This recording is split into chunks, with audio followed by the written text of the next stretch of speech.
Hello प्यारे साथी, नमस्कार। मैं केशपाल कुमार स्वागत करता हूं आपके अपने परिवार रोजगार विदंकित में। मित्रों, आप सभी अच्छे होंगे, बढ़िया होंगे, खुशहाल होंगे और जहां भी होंगे एकदम जबरदस्त होंगे। तो साथी, शाम के बज चुके हैं 6 और आप सभी को पता है कि 6 बजे एक बहुत ही जबरदस्त हमारी साथी उत्तर प्रदेश पुलिस और उत्तर प्रदेश देखें तो साथी आपकी जो है एसआई, ठीक है, तो एक बहुत ही जबरदस्त क्लास चली हुई है और आप कंटिन्यू मेरे भैया जी करते भी चल रहे हैं।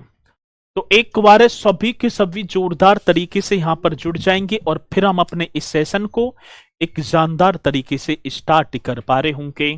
और देख पाऊं तो यहां पर सुमित जी, देवेश कुमार, केशपाल सर जिंदाबाद। अच्छा, बहुत बढ़िया। चलो, और नमस्ते सर जी, महक भी हमारे साथ, आरती, रिया, सलोनी, विवेक, शुभम जी, ठीक है। तो देखें अमित जी, तो सभी यहां पर जुड़ चुके हैं। जो ना जुड़े हैं तो वो जल्दी से जुड़ जाएंगे। साथी, आज जो टॉपिक होगा वो उत्तर प्रदेश के प्रमुख एनजीओ वाला टॉपिक होगा। आपने पढ़े बहुत बेहतरीन तरीके से, मुझे पता है कि आपकी तैयारी भी बहुत अच्छी लेवल की है और साथ ही आप करते भी चल रहे हैं। तो आप हेडिंग डाल देंगे उत्तर प्रदेश की प्रमुख एनजीओ। किसकी बात कह रहे हैं? तो उत्तर प्रदेश के प्रमुख एनजीओ की बात मैं यहां पर कर पा रहा हूंगा। अब एनजीओ देखे तो आपने देखा होगा कहीं पानी के लिए एनजीओ चला रखा है किसी ने मेरे भैया जी, आप देखेंगे तो महिलाओं के लिए, कभी किसी ने कहीं किसी के लिए, और आप देखते भी आ रहे हैं। तो आज एनजीओ की बात होगी।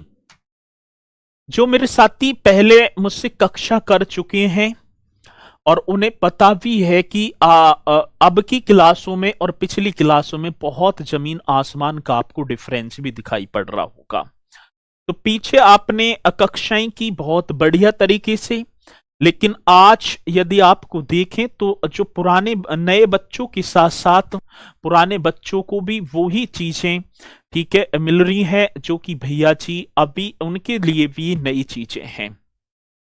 क्लास पर बहुत मेहनत की जा रही है और मुझे पूर्णतः विश्वास है कि भैया जी आप भी नोट्स वगैरह बनाकर इस कक्षा को उतना ही महत्व देंगे जितना मैं इस कक्षा के साथ आपके लिए मेहनत कर रहा हूं। आगे बात समझ में? चलो, बोर्ड का जो है बहुत क्लास में लाइट, अच्छा ज्यादा, चलो एक जैसे आप कहोगे भैया जी ऐसे हो जाएगा, क्यों चिंता करी आपने। आज थोड़ी सी पीडीएफ भी लगी थी, कोई दिक्कत नहीं है, तो अभी मैं जस्ट कर दूंगा आपके लिए। तो भैया उधार ले लेके खा रहे हैं, आपके लिए ना होगा तो किसकी? ये कैसे चेंज ना हो रहा? एक सेकंड रुको भाई।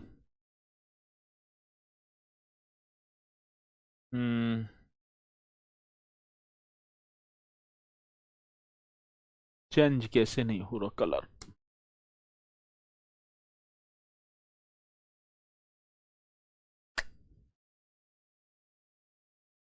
चलो इस पेज से कर लो, आगे करूंगा, ठीक है। इसके लिए ठीक है, अभी कर दूंगा, ठीक है।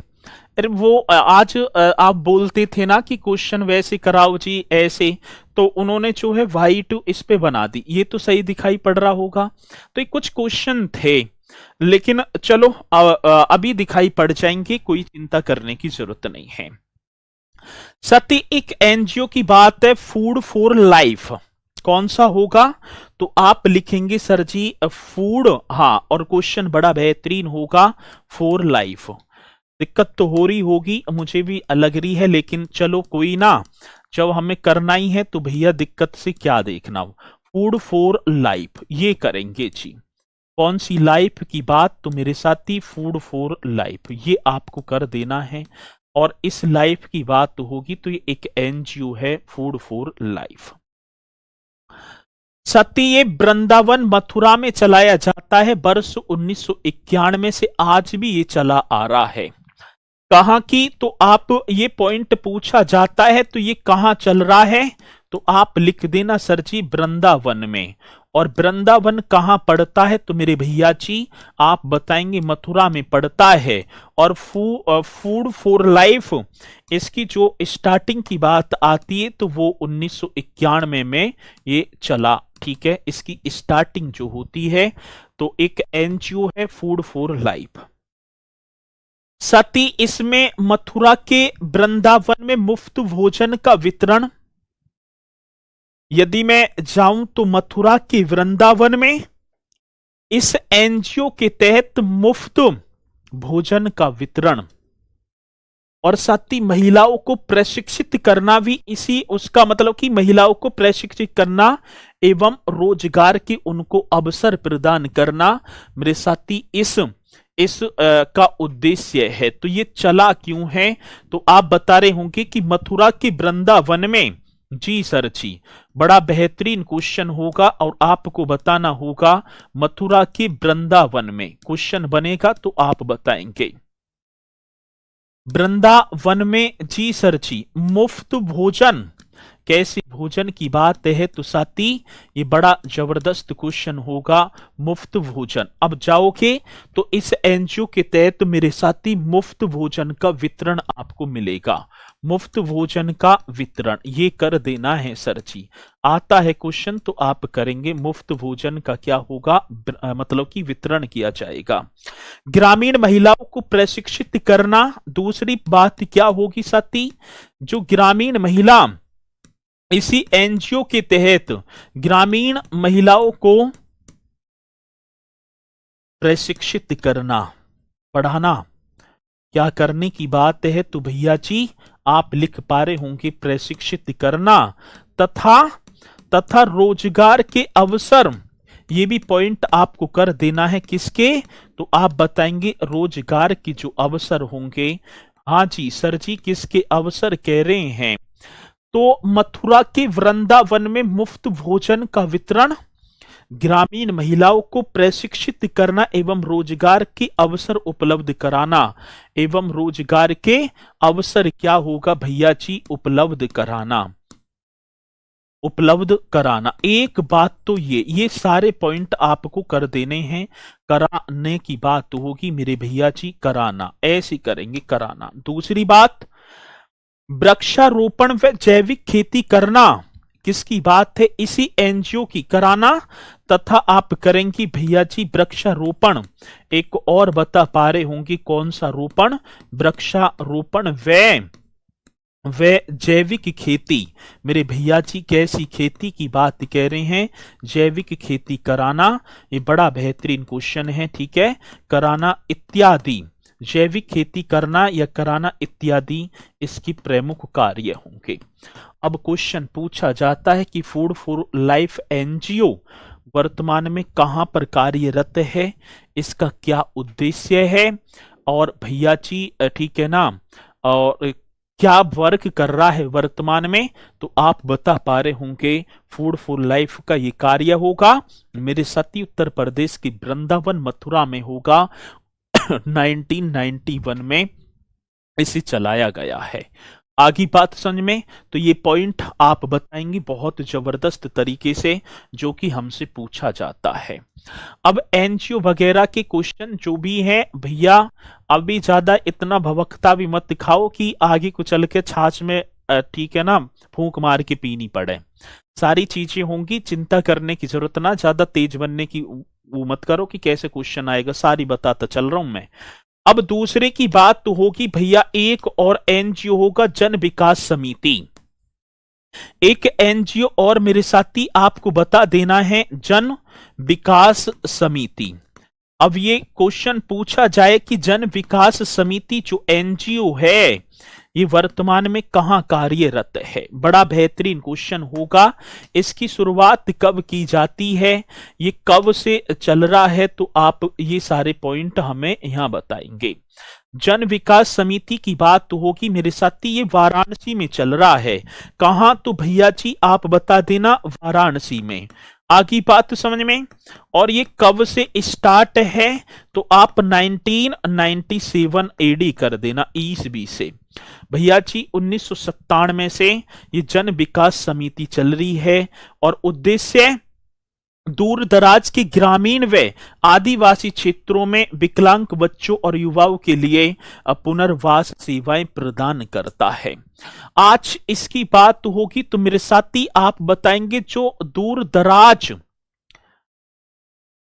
ग्रामीण क्षेत्रों के बच्चे, विकलांग बच्चे और मतलब कि आदिवासी भी होंगे, उनके लिए पुनर्वास मतलब कि रहने के लिए ये बड़ा सुंदर जन विकास समिति। तो दूर दराज के ग्रामीण एवं आदिवासी क्षेत्रों में ये बता देना है मेरे साथी किसकी बात होगी, तो आप बताएंगे दूर दराज के, हाँ जी, दूर दराज के ग्रामीण, एकदम राइट तरीके से बता देना, ग्रामीण एवं आदिवासी एवं कैसे क्षेत्रों की बात होगी, तो मेरे साथी आप यहां लिख देना आदिवासी क्षेत्रों में।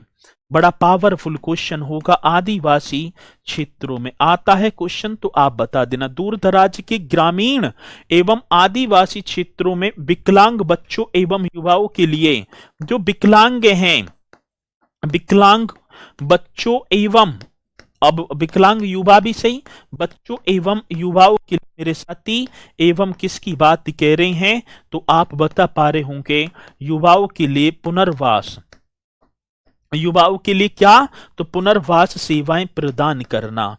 भैया जी पुनर्वास सेवाएं प्रदान करना, बड़ा बेहतरीन क्वेश्चन होगा, सेवाएं प्रदान करना। चलो जी, ये कौन सा एनजीओ कर रहा है ऐसा काम, तो आप बताएंगे सर जी ये कर रहा है जन विकास समिति। ये कोर पावरफुल क्वेश्चन और आपसे पूछा जाए तो भैया जी आप बताएंगे, ठीक है, और करना होगा। अगला नेक्स्ट क्वेश्चन, अब ब्लैक पर ही आ गए। अगला जो नेक्स्ट क्वेश्चन है, ठीक है, तो ये बताने हैं दूर दराज ग्रामीण के आदिवासी क्षेत्रों में विकलांग बच्चों एवं युवाओं के लिए पुनर्वास प्रदान करना, रहने के लिए सुविधा उपलब्ध कराना, ये आपको बताना है। बड़ा जबरदस्त क्वेश्चन है। एक तीसरा और भैया जी, तीसरा एनजीओ जिसका नाम होगा हरितिका। अब देखो, और क्वेश्चन हरितिका से पूछा जाता है, हरितिका ऐसे लिख देना है।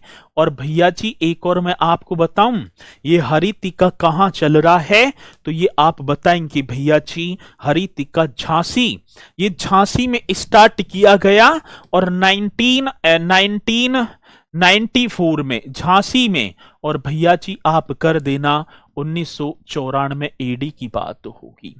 कब की बात, तो मेरे साथी 1994 ईस्वी की बात है, झांसी में चल रहा है। क्यों ये हरितिका एनजीओ क्यों चलाया, तो बुंदेलखंड में पानी की कमी वाले क्षेत्रों में, या बुंदेलखंड के पानी की कमी वाले क्षेत्रों में क्रांति लाना। मेरे साथी क्या लाना है, तो आप बताएंगे क्रांति लाना। बड़ा जबरदस्त क्वेश्चन। ये पानी की जो पानी है ना, पानी कमी, जहां पानी बुंदेलखंड है, देखेंगे पहाड़ी एरिया वगैरह है, और जिस क्षेत्र में पानी की कमी है उस क्षेत्र में भैया जी रेड आ रहा है। इसे करवा दूंगा, आज थोड़ी सी दिक्कत है, से मत लिखो सर। अच्छा ऑरेंज से अब ना लिखूंगा, आगे बात समझ में, तो आप बताएंगे इसका ऑब्जेक्ट। अब मैं ऑब्जेक्ट की बात कर पा रहा हूंगा भैया, अब ऑब्जेक्ट हमसे पूछा गया तो हम बताएंगे इसका जो ऑब्जेक्ट बुंदेलखंड के पानी की कमी वाले क्षेत्रों में, बुंदेलखंड के, ये बहुत बेहतरीन क्वेश्चन है, तो आप कर देना बुंदेलखंड के पानी की, अब तो सही दिखाई दे रहा है ना, बुंदेलखंड के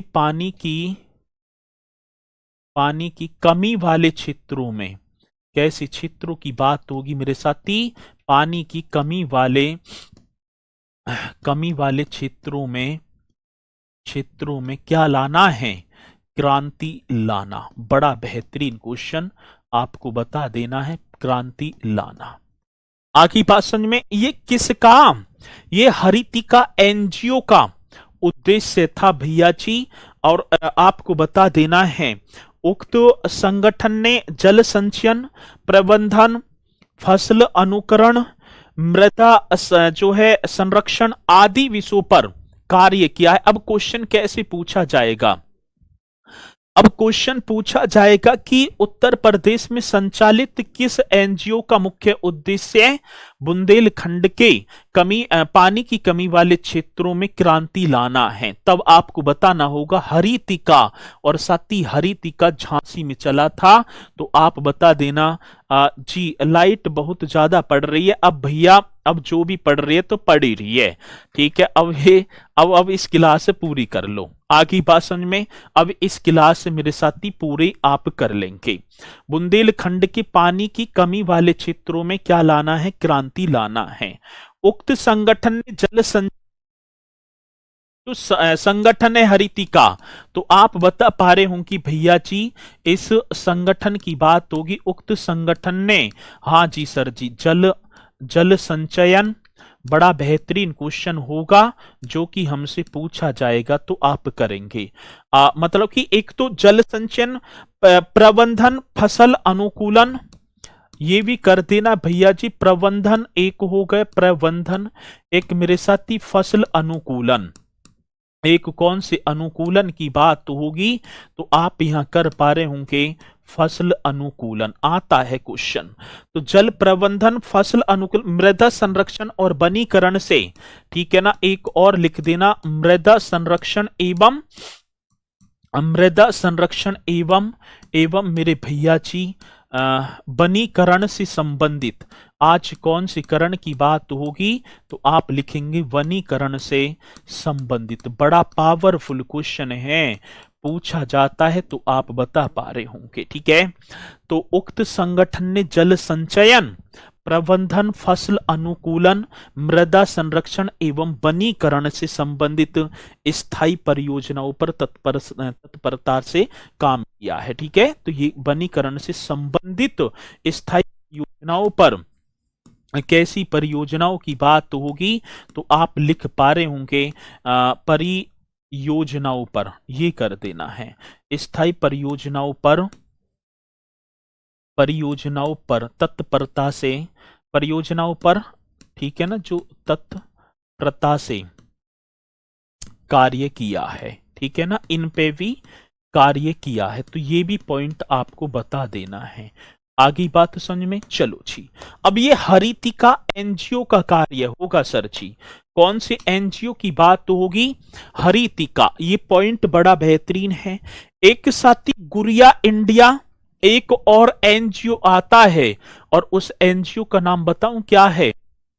गुड़िया इंडिया। ये एकदम आपको बताएंगे। एक एनजीओ और होगा और जिसका नाम होगा भैया जी गुड़िया इंडिया। इसे भी आप कर पा रहे होंगे। अब ये गुड़िया इंडिया जो एनजीओ है, ये कब स्टार्ट हुआ, कहां हुआ? तो ये वाराणसी में स्टार्ट होता है और वर्ष की बात होगी तो मेरे साथी 1993 में। गुड़िया इंडिया आप कर देना 1993, एकदम करेक्ट आंसर होगा। और भैया जी आप बताएंगे अब इस गुड़िया इंडिया की,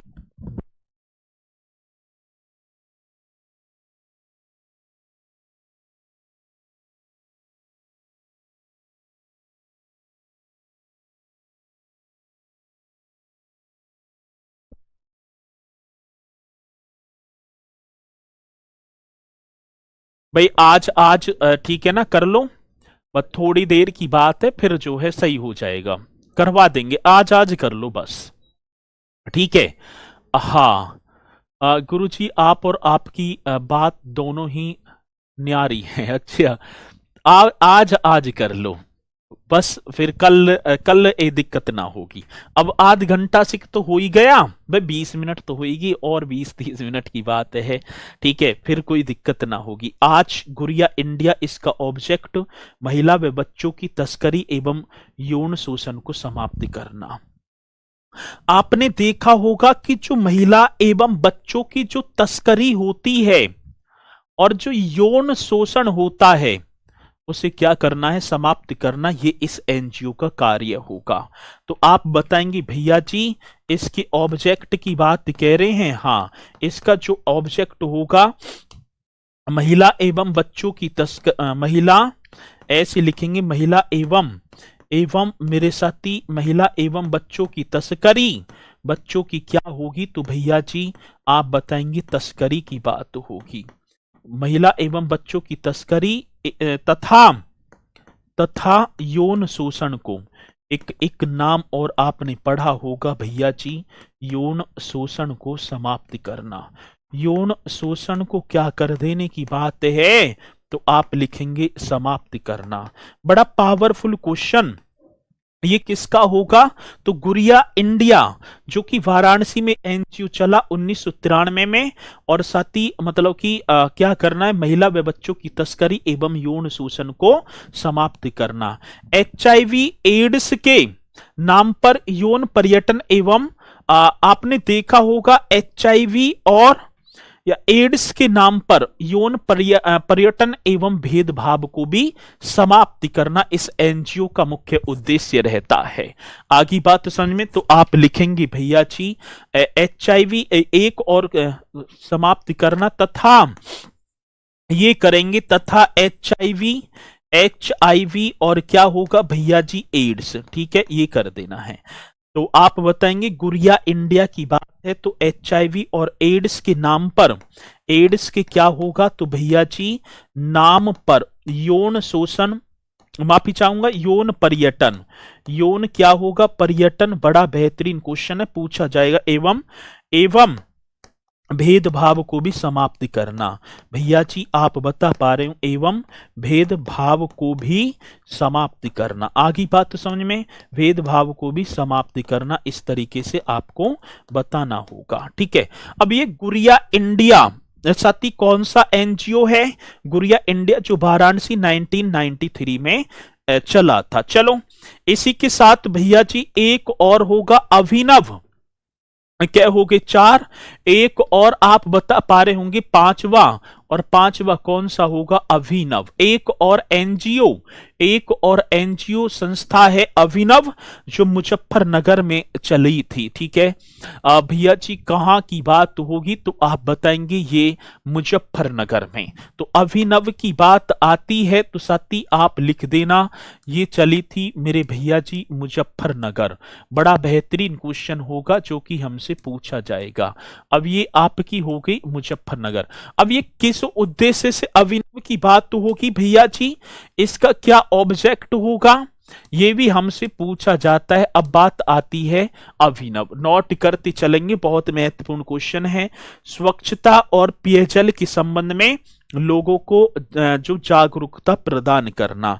एक तो स्वच्छता एवं पेयजल, जो पीने योग्य जो जल होता है, क्या होता है, तो मेरे साथी पेयजल, उनके लिए लोगों को जागरूक करना इस एनजीओ का कार्य, और जो कि मेरे साथी ये मुजफ्फरनगर में चल रहा है। तो आप बताएंगे स्वच्छता और पेयजल के संबंध में किसके संबंध की बात है, तो आप यहां लिख पा रहे होंगे स्वच्छता एवं पेयजल के संबंध में। मेरे साथी किसके संबंध की बात होगी, तो आप लिखेंगे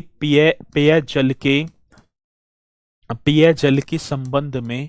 बड़ा पावरफुल क्वेश्चन होगा जो कि हमसे पूछा जाएगा, और आपको करना है संबंध में इस तरीके से कर देना है। तो स्वच्छता एवं पेयजल के संबंध में लोगों को, ठीक है ना, जागरूक करना, लोगों को क्या कर देना है, तो ये कर देना लोगों को जागरूक करना। आगे बात समझ में, जागरूक करना ये कौन से एनजीओ का कार्य है, कौन से एनजीओ का मुख्य उद्देश्य है, तो भैया जी आप बता देंगे ये होगा अभिनव। और ये अभिनव कहां, ये आपका मुजफ्फरनगर होगा। आगे बात समझ में, सती क्वेश्चन पूछा जाता है, जब पूछा जाएगा तो आप बताएंगे, ठीक है। और इस तरीके का क्वेश्चन आएगा। यौन शोषण क्या होता है सर बताओ, कोई कह रहा तस्करी, कैसे तुम विदेश में रह रहे हो, ए भैया ये छोटी छोटी चीजें भी बतानी पड़ेंगी। नो जी, तस्करी क्या होती है, यौन शोषण क्या होता है। आपने यौन शोषण की बात आई है तो जो बाल्य अवस्था में होते हैं शोषण, एक आर्टिकल आप पढ़ेंगे भी 23 और 24 में बच्चों के शोषण के विरुद्ध अधिकार। छोटे बच्चे होते हैं 14 वर्ष से कम आयु के बच्चे, आपने देखे होंगे कारखाने, किसी ढाबे, किसी खोखा वगैरह पर कार्यरत होते हैं, उनसे प्लेट मंजवाई जा रही हैं, जो उनकी पढ़ने लिखने की उम्र है, तो उनका यौन मतलब बाल्य अवस्था है, उनका शोषण हो रहा है, इसे हम बोल देंगे यौन शोषण। और तस्करी करना, भैया जी तस्करी का मतलब है कोई बच्ची उठाई, कोई महिला जो है बहकावे में लाकर कहीं जाकर बेच दी, ये तस्करी हो गई। ये छोटी छोटी सी चीजें हैं, मुझे तो ना लगता कि भैया आप जो है सिक्किम से ही हैं, सबे पता होगी कि ये यौन शोषण क्या होता है, बच्चों का शोषण, छोटे छोटे बच्चे से कार्य करवाना, उन्हें पैसा ना देना, ये हो गया। वैसे तो प्रतिबंधित है, ठीक है। चलो, तो ये सारी चीजें हैं, ये छोटी छोटी चीजें यदि आपके सामने में डिस्कस करता चलूंगा तो अच्छा सना, तो फिर वो कहाँ चले गए, वो सामाजिकता कहाँ रह गई। अब हर चीज छोटी छोटी सी, मुझे भी ना लगता कि भैया, मुझे तो यही था कि पता होगी, और आपने भैया जो है ना पता सर जी, ना पता, तो ये भी चलो अब तो पता चल गई, पता चल गई होगी। चलो जी, एक मेरे साथी आपको करना है उड़ान इंडिया ना उड़ान सोसाइटी, एक और एनजीओ होगा जिसका नाम होगा उड़ान सोसाइटी। बड़ा बेहतरीन क्वेश्चन, और भैया जी आप इसे भी कर पा रहे होंगे, उड़ान सोसाइटी जी। चलो भैया जी, एक और उड़ान सोसाइटी की बात आती है, और इसे भैया जी एक बात आप लिख देना, 2004 में स्टार्ट किया गया था। कब? 2004 में। जिसके हेड क्वार्टर की बात आती है, साथी कौन सा क्वार्टर्स होगा, तो आप लिख देंगे हेड क्वार्टर्स। अब ये कहां, तो आप बताएंगे भैया जी अलीगढ़ में, ठीक है, आपने पढ़ा भी होगा, और अलीगढ़ तो जन कितनी बार क्वेश्चन आ जाता है, अलीगढ़, ठीक है, अलीगढ़ बोल देते हैं उसे, वैसे तो अलीगढ़ मतलब अलीगढ़। तो उड़ान सोसाइटी, अब ये 2004 में ये एक एनजीओ है जो ग्रामीण विकास, ये कार्य कर रहा है, ग्रामीण विकास, महिलाओं के सशक्तिकरण और व्यक्तियों की शिक्षा, बाल श्रम, गरीबी उन्मूलन के क्षेत्र में काम करने के लिए आज मेरे साथी उड़ान सोसाइटी समर्पित है। यदि आप होंगे अलीगढ़ के तो आपने पढ़ा भी होगा भैया जी, किसकी बात होगी, ग्रामीण विकास, ये जो काम कर रहा है ये कौन सी विकास की बात तो होगी, तो मेरे साथी ग्रामीण विकास। बड़ा पावरफुल क्वेश्चन होगा जो कि हमसे ये एनजीओ आजकल पूछे जा रहे हैं, जब पूछे जाएंगे तो आप बताएंगे। महिलाओं के सशक्तिकरण, ग्रामीण विकास की बात तो होगी भैया जी, एक और नाम होगा महिलाओं के सशक्तिकरण। जी सर, ये कर देना, महिलाओं की कौन सी करण की बात है, तो सशक्तिकरण, एकदम राइट आंसर। मतलब कि एक तो ग्रामीण विकास, महिलाओं के सशक्तिकरण और लड़कियों की शिक्षा, चलो सशक्तिकरण कर रहा है, और जो बिटियां हैं, लड़कियों की शिक्षा, जी सर जी, इसकी शिक्षा की बात तो होगी भैया जी, लड़कियों की शिक्षा। बड़ा पावरफुल क्वेश्चन होगा जो कि हमसे पूछा जाएगा। एक और कर देना साथी, लड़कियों की शिक्षा, बाल श्रम, गरीबी उन्मूलन के क्षेत्र में, एक तो बाल श्रम, एक कौन सा होगा मेरे साथी, गरीबी उन्मूलन। कौन सी उन्मूलन की बात कह दी, तो आप यहां लिखेंगे गरीबी उन्मूलन। एकदम बेहतरीन क्वेश्चन जो कि हमसे पूछा जाए और आपको बताना होगा। तो क्या होगा, लड़कियों की शिक्षा, बाल श्रम, गरीबी उन्मूलन के क्षेत्र में, गरीबी उन्मूलन के क्षेत्र में काम करने के लिए, गरीबी उन्मूलन के क्षेत्र में मेरे साथी, हाँ, काम करने के लिए समर्पित है, काम करने के लिए समर्पित है। एकदम राइट आंसर होगा जो कि पूछा जाए और आपको निष्पक्षता के साथ क्वेश्चन का जवाब देना होगा। किसी मेरे साथी को यहां तक कोई दिक्कत ना जी, ये उड़ान सोसाइटी होगी। एक मेरे भैया जी वात्सल्य, एक और एनजीओ होगा जिसका नाम होगा वात्सल्य, एक एनजीओ और आपको करना है, और ये 7वां होगा, और आपको नाम डाल देना है वात्सल्य। चलो जी, वात्सल्य ये होगा जी। चलो, अब ये वात्सल्य की बात आती तो 1995 में स्टार्ट होता है और लखनऊ में। कहा मेरे भैया जी? वात्सल्य की बात होगी लखनऊ। अब ये एक और एनजीओ होगा वात्सल्य। ये ग्रामीण क्षेत्रों के गरीब और वंचित समुदाय के लिए बुनियादी एवं गुणवत्तापूर्ण स्वास्थ्य सेवा उपलब्ध कराता है। ये भैया जी कहाँ किसकी बात होगी? तो आप देखेंगे मतलब कि गुणवत्तापूर्ण स्वास्थ्य उपलब्ध कराता है। चलो बहुत बढ़िया। कब खत्म होगी यूपीजी की? आज ही खत्म कर दूं आज ही? चलो बहुत बढ़िया, आज ही कर दूंगा। पढ़ लो आराम से, धैर्य देकर पढ़ लो, और फिर कल को ये कहेंगे कि सर जी ये तो आया ही ना, ये तो ऊपर से चला गया। और जब ना आते हैं तो ऊपर, आजकल देखूं तो डिजिटल इंडिया की तरफ हमारा रुख है। आजकल कॉलेजों में भी बढ़िया तरीके से देखें तो साज सज्जा रूप से लेंटर वगैरह सारी चीजें बढ़िया परिपूर्ण तरीके से मिलती हैं। नहीं कई पहले सरकारी स्कूल में सेंटर चला गया तो वहां में ठीक है कड़ी मिलेंगी और भैया जी पटिया जिन्हें बोलते हैं, और उन्हें गिनोगे 1 2 3 4, या गलत भरोगे, और गलत भरोगे तो 1/4 की नेगेटिव मार्किंग है तो और ज्यादा कटेंगे। तो इन्हें आराम से तसल्ली पूर्वक कर लो, ध्यान दे के। आगे बात समझ में ना रही? चलो जी, वात्सल्य की बात होगी ग्रामीण क्षेत्रों की गरीब और कौन सी क्षेत्र की बात होगी मेरे साथी? आप बताएंगे ग्रामीण क्षेत्र के। अच्छा जी, ग्रामीण क्षेत्र के गरीब और जो वंचित समुदाय के लिए। और आप बताएंगे मेरे भैया जी कैसा समुदाय होगा?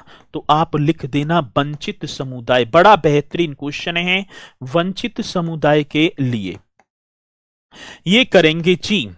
तो ग्रामीण क्षेत्र के गरीब और वंचित समुदाय के लिए बुनियादी एवं समुदाय के लिए मेरे साथी कैसा होगा? तो बुनियादी एवं, ये बड़ा बेहतरीन क्वेश्चन है, गुणवत्तापूर्ण। एकदम भैया जी कौन सा? तो आप बताएंगे गुणवत्तापूर्ण। ठीक है, स्वास्थ्य सेवाएं, तो कैसी सेवाओं की बात होगी? गुणवत्तापूर्ण स्वास्थ्य सेवा सुनिश्चित करना है। स्वास्थ्य सेवा मेरे साथी, सेवा सुनिश्चित करना। एकदम पावरफुल क्वेश्चन जो कि पूछा जाता है भैया जी, करना है। चलो आप इस क्वेश्चन का भी जवाब देंगे, ये आपका होगा वात्सल्य। कार्यकृत की बात होगी तो HIV एड्स के विषय में जागरूकता लाएगा। और किस में कार्यरत है ये? यदि कार्यरत की बात होगी तो भैया जी HIV और एड्स के जो विषय हैं उनमें जागरूकता ये लेकर आएगा। आगे बात समझ में? तो एक पॉइंट ये भी बताएंगे HIV और एड्स के विषय में, एड्स के विषय में क्या लेकर आएंगे? तो भैया जी विषय में जागरूकता। बड़ा पावरफुल क्वेश्चन, आप ही को बता देना है, जागरूकता लाना। ठीक है, तो किसके विषय की बात है? तो मतलब कि एड्स और मतलब कि विषय में जागरूकता। एक तो बात ये हो गई। एक इसका जो किसका, ये वात्सल्य का होगा, बालिका भ्रूण हत्या जैसे जघन्य अपराध के विषय में भी जागरूकता व उचित कदम उठाना। आपने देखा होगा भ्रूण हत्या चरमों पर पहुंच गई थी, तो बालिका भ्रूण हत्या की बात होगी मेरे साथी, इनके बालिका भ्रूण हत्या ऐसे कर देना है जी। बालिका भ्रूण हत्या जैसे जघन्य अपराधों के विषय में, जैसे कैसा होगा भैया जी? जघन्य अपराध, ऐसे बता देना है। बड़ा बेहतरीन क्वेश्चन है, जघन्य अपराधों के विषय में जागरूकता लाना। अपराधों के, जघन्य अपराधों के विषय में, जी सर जी, विषय में जागरूकता लाना। ये भी आप ही को करना है, जागरूकता लाना। वे क्या करेंगे? उचित कदम उठाना, वे उचित कदम उठाना। आगे बात समझ में? हाँ सर जी, ये आपको करना है। अब देखो, ये तो हो गए कुछ एनजीओ जो मैंने कराए हैं। अब कुछ एनजीओ तुम्हें करने हैं और जिनके नाम मैं लिख रहा हूं और अपनी ही कॉपी में ऐड करते चले जाना है। अब कुछ एनजीओ जिनके नाम मैं लिखूंगा, तो भैया जी एक एनजीओ का नाम होगा हम सफर। ठीक है, ये 7 हो गए। आठवां आपको करना है हम सफर। अब मुझे भी बताना कि हम सफर एनजीओ क्या है। बहुत बढ़िया तरीके से। एक 9वां होगा साथी एनजीओ। एक तो हम सफर और एक मेरे साथी एनजीओ, और एक 10वां, 10 ही करने, 10 ही है बस। नीड इंडिया, मतलब इस तरीके से कर देना है। क्या होगा मेरे भैया जी? Need India. एक ये आपका ये होगा। अब 7 मैंने कराए हैं और 3 आपको करने हैं। अब 3 कौन कौन से होंगे भैया जी? हम सफर, साथी और नीड इंडिया। करेंगे ना? बिल्कुल करेंगे। और करेंगे तो एक बार सभी की सभी मुझे थंब का निशान लगाकर तो जरूर बताएंगे, हाँ सर जी हम 100% करेंगे। इनको तो करेंगे जरूर। जल्दी से बता दो।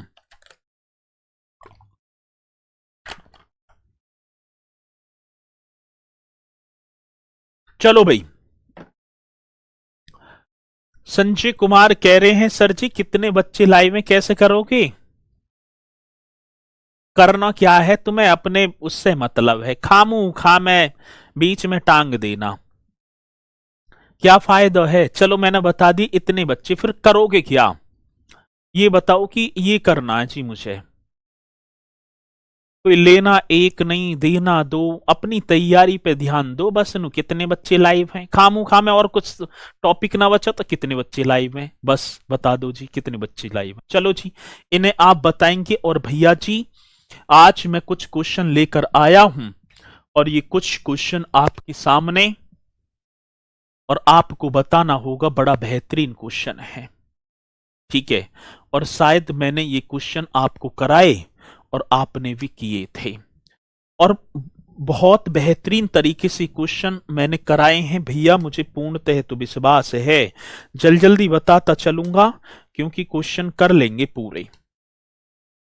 अब भैया जी क्वेश्चन होगा, तो पहला क्वेश्चन ये होगा, स्वतंत्र भारत में कौन से स्वतंत्र भारत में उत्तर प्रदेश के पहले पुलिस महानिरीक्षक कौन थे, जिन्हें तत्समय उत्तर पश्चिमी प्रांत और अवध के नाम से जाना जाता था? उस समय की बात है।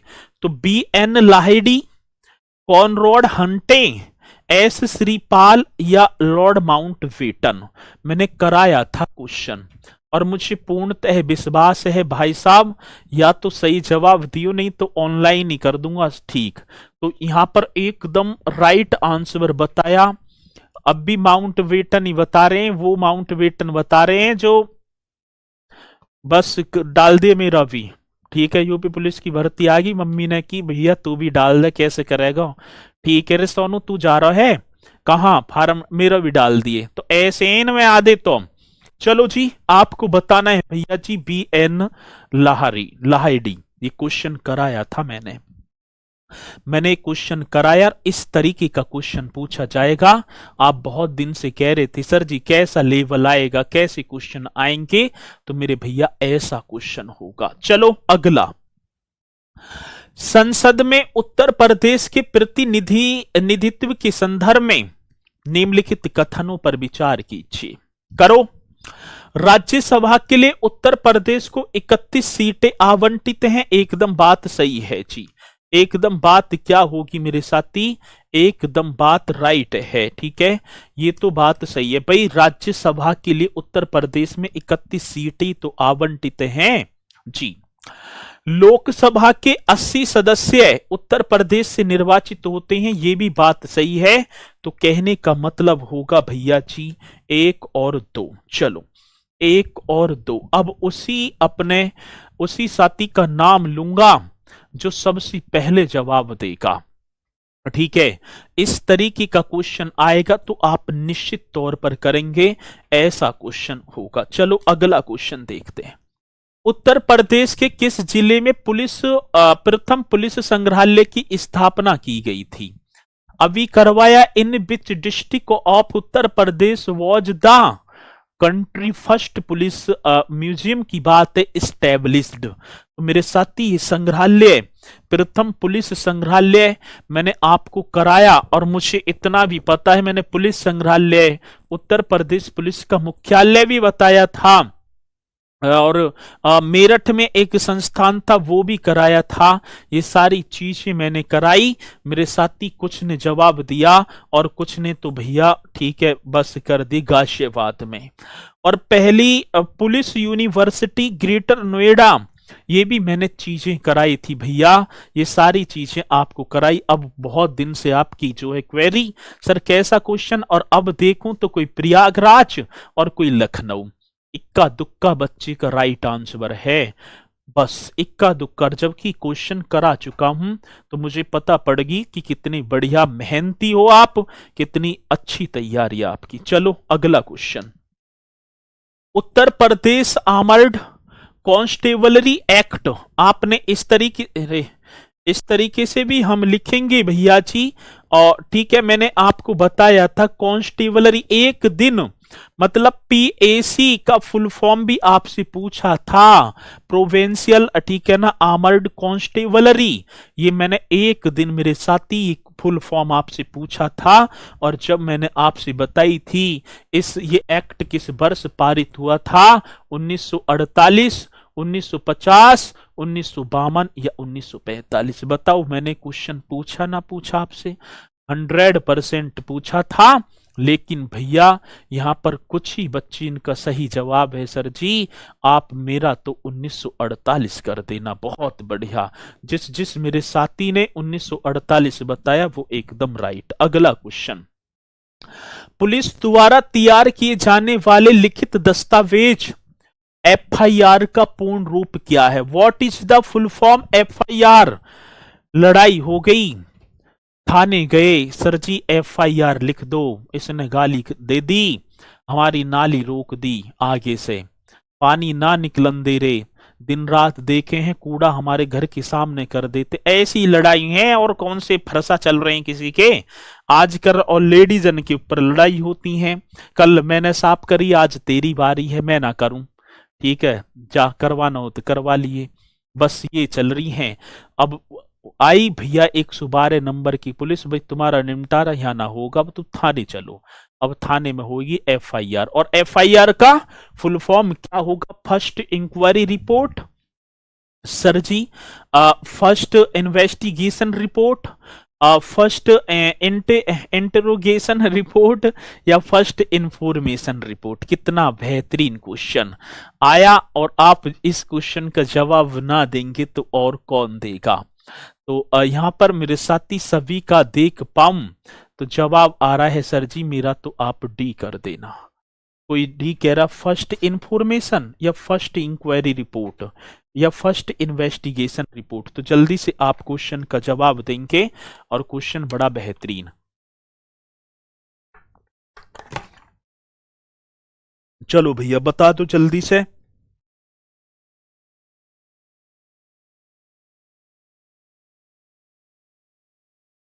क्यों क्यों कर रहा है?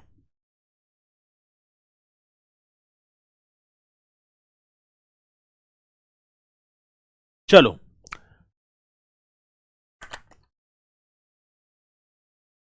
तो भैया जी राइट आंसर होगा फर्स्ट इंफॉर्मेशन रिपोर्ट। पहली जानकारी किसने दी है? तो ये आपका फर्स्ट इंफॉर्मेशन रिपोर्ट। अगला क्वेश्चन, उत्तर प्रदेश में किस वर्ष सभी सरकारी कार्यालयों के लिए हिंदी का प्रयोग करना कानूनी तौर पर अनिवार्य कर दिया गया था? और देखो एक उत्तर प्रदेश राजभाषा अधिनियम आता है मेरे भैया जी, उत्तर प्रदेश कौन सा राजभाषा अधिनियम 1951 आपने पढ़ा भी होगा, और उसके तहत उत्तर प्रदेश राजभाषा अधिनियम 1951 के तहत सभी सरकारी कार्यालयों में 1968 ईस्वी में जिसने देख लो, अब रुक रुक कर जवाब आ रहे हैं। और आज मैंने एक चीज देखी, आज मैं क्वेश्चन लेकर आया, स्ट्रेंथ कम होगी, और आप वो योद्धा हैं जो कि भैया सिलेक्शन वाले हैं। आप ही हो हीरा, मैंने पहचान कर ली आपकी। चलो जी, ये आपने बता दिया। अगला क्वेश्चन, उत्तर प्रदेश राज्य में किसे लोकायुक्त का कार्यकाल सर्वाधिक रहा? अभी कल परसों करवाया क्वेश्चन मैंने, कल परसों भैया जी इस क्वेश्चन को करवाया था कि उत्तर प्रदेश में निम्न में से किस लोकायुक्त का कार्यकाल सर्वाधिक रहा? न्यायमूर्ति मिर्जा मोहम्मद मुतरल्ला हुसैन, न्यायमूर्ति कैलाशनाथ गोयल, न्यायमूर्ति एन के मल्होत्रा। कर देना सर जी। मेहरोत्रा जो 2006 से लेकर 2016 तक थे, ऐसे क्वेश्चन आएंगे। और प्रथम थे न्यायमूर्ति बिशंबर दयाल शर्मा। यही क्वेश्चन कराई जी मैंने। अगला क्वेश्चन ऐसे आएंगे, संयुक्त प्रांत के अंतिम गवर्नर जनरल और उत्तर प्रदेश के पहले राज्यपाल एक ही व्यक्ति थे, वे कौन थे? देखो, स्वतंत्र संयुक्त प्रांत के अंतिम गवर्नर जनरल और उत्तर प्रदेश के पहले राज्यपाल न्यायाधीश बीबी मलिक थे ना जी, कन्हैयालाल माणिकलाल मुंशी ना, सर मॉरिस गार्नियर हैलेट ना, होर्मुस फिरोज शाह मोदी। ये थे जी भाई, यही तो थे। अब किस किसने डी बताए? मतलब अरे यार, मतलब ये अंग्रेज देख लिया तो सी लगा दिया। भैया उत्तर प्रदेश के पहले गवर्नर यही तो थे, ये संयुक्त प्रांत के अंतिम गवर्नर जनरल और उत्तर प्रदेश के पहले राज्यपाल होर्मुस फिरोज शाह मोदी। अगला क्वेश्चन, सरोजिनी नायडू जो स्वतंत्रता के बाद उत्तर प्रदेश की पहली राज्यपाल थी, ये तो सही है भाई। 1947 से लेकर 1949 तक इन्होंने राज्यपाल की पद की भूमिका अदा की थी भैया जी। एक बात के बारे में निम्नलिखित कथनों पर विचार कीजिए और सही विकल्प का चयन कीजिए। करो। भारतीय राष्ट्रीय कांग्रेस की अध्यक्ष बनने वाली पहली भारतीय महिला थी? जी सर, 1925 ईस्वी की बात होगी, कानपुर अधिवेशन हुआ था। भारतीय राज्य की राज्यपाल नियुक्त होने वाली पहली महिला भी थी? सही है। उनकी कविता का पहला खंड द गोल्डन थ्रेशोल्ड 1905 था, वे एक अच्छी कवित्री थी, ये भी बात सही है। राइट आंसर भैया जी सभी होंगे, राइट आंसर सभी। आगे बात समझ में। अगला, 1998 में राज्यपाल द्वारा सरकार को बर्खास्त करने के बाद निम्नलिखित में से कौन एक दिन मुख्यमंत्री की पद पर रहा था? ये क्वेश्चन आते हैं। ये मैंने क्वेश्चन ना कराया होगा, लेकिन मुझे पूर्णतः विश्वास है कि आप इस क्वेश्चन का जवाब देंगे एक बेहतरीन तरीके से। 1998 में राज्यपाल द्वारा सरकार को बर्खास्त कर दिया और एक दिन के लिए उत्तर प्रदेश का राज्यपाल रहा था जगदंबिका पाल जी। साथी, कितना जबरदस्त क्वेश्चन है और ऐसा क्वेश्चन आपको निश्चित तौर पर परीक्षा में देखने को मिलेगा। अगला क्वेश्चन चलते हैं। इलाहाबाद उच्च न्यायालय के अंतिम ब्रिटिश न्यायाधीश कौन थे? प्रथम की बात तो होगी तो आप बताएंगी सर, ठीक है ना, जो है वोल्टन हैगर, ठीक है ना सर, वोल्टर ही तो थे सर वोल्टर हैगर, इस तरीके से कर देना है। लेकिन यहाँ के अंतिम पूछा गया एडवर्ड ग्रीनवुड मेयर्स, ये थे जी। ये सर वोल्टन मॉर्गन, ये तो मैं आपके यहाँ एक सेकंड भैया जी, ये आपके क्या हो गए? ये तो प्रथम हो गए। ये क्या है? सर वोल्टन मॉर्गन प्रथम लिख भी रहे हैं, प्रथम और अंतिम ब्रिटिश एडवर्ड ग्रीनवुड मेयर्स। चलो, अवध के मुख्य न्यायालय को इलाहाबाद उच्च न्यायालय के साथ कब समाहित किया गया? अब एक और चीज, जो आपको नए क्वेश्चन दिखाई पड़ रहे हैं उन्हें और बेहतरीन तरीके से करते चलना है, तो आप बता देना भैया जी 4 फरवरी 1948, ठीक है, 4 फरवरी।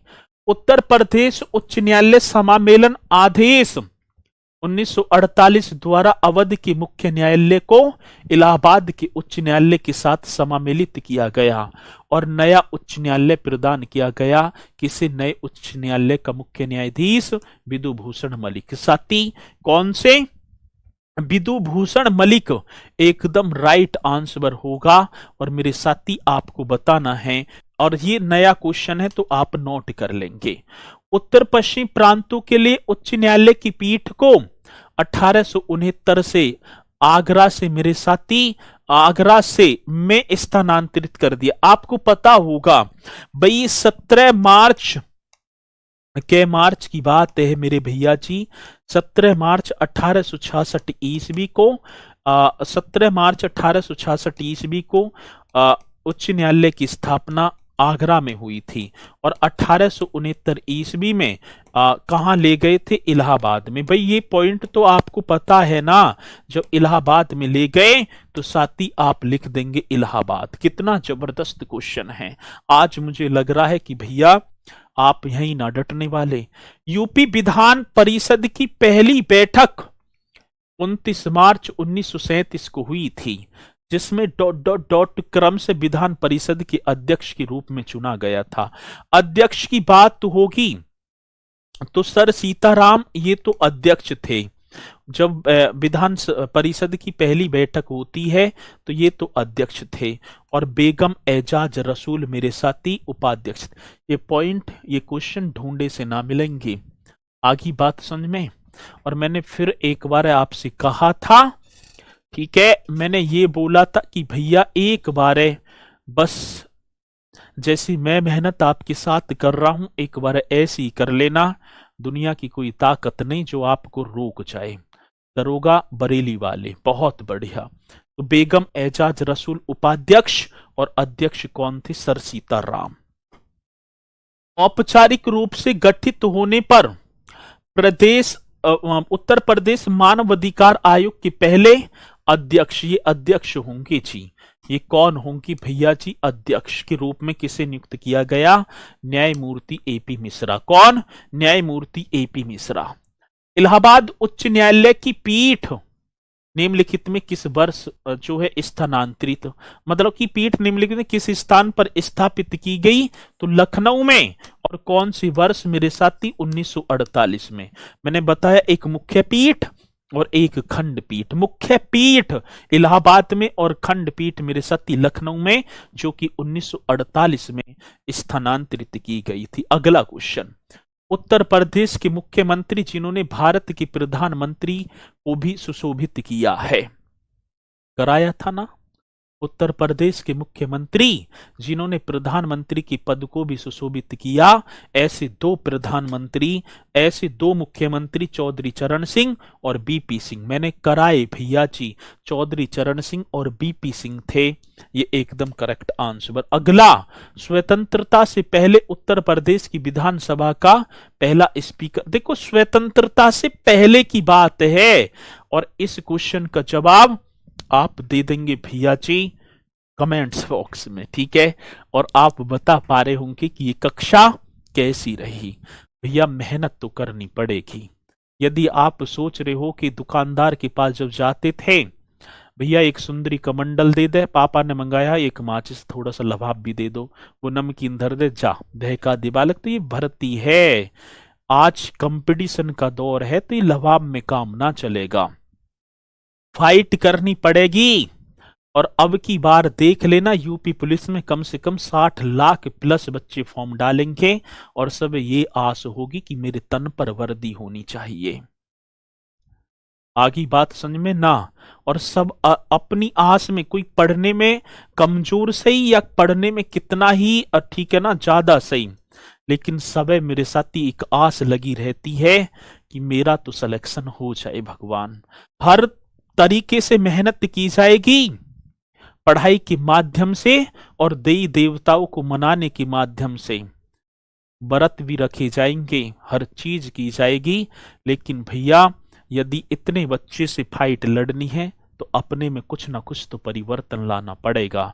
और परिवर्तन प्रकृति का नियम है, जिसने जल्दी परिवर्तन कर लिया वो भैया कामयाब, और जो अपने एक ही लीक पे चल रही, एक ही राह पर चल रही हैं, वो देखो फिर आगे को क्या होता है। आने वाला टाइम है, हर चीज बढ़ रही है, बेरोजगारी कंटिन्यू, सारी चीजें बढ़ती जा रही हैं। और जब तैयारी करने को मन ना करे ना, तो एक बार बस अपने पापा की तरफ को देख लियो, बस इतना ही कहूंगा। इसी के साथ मेरे साथी फिर मुलाकात करेंगे कल एक बेहतरीन से नए से टॉपिक के साथ, और इसी के साथ मैं अपनी वाणी को दूंगा विराम। तो सभी बोलेंगे मेरे साथी, जय हिंद, जय भारत।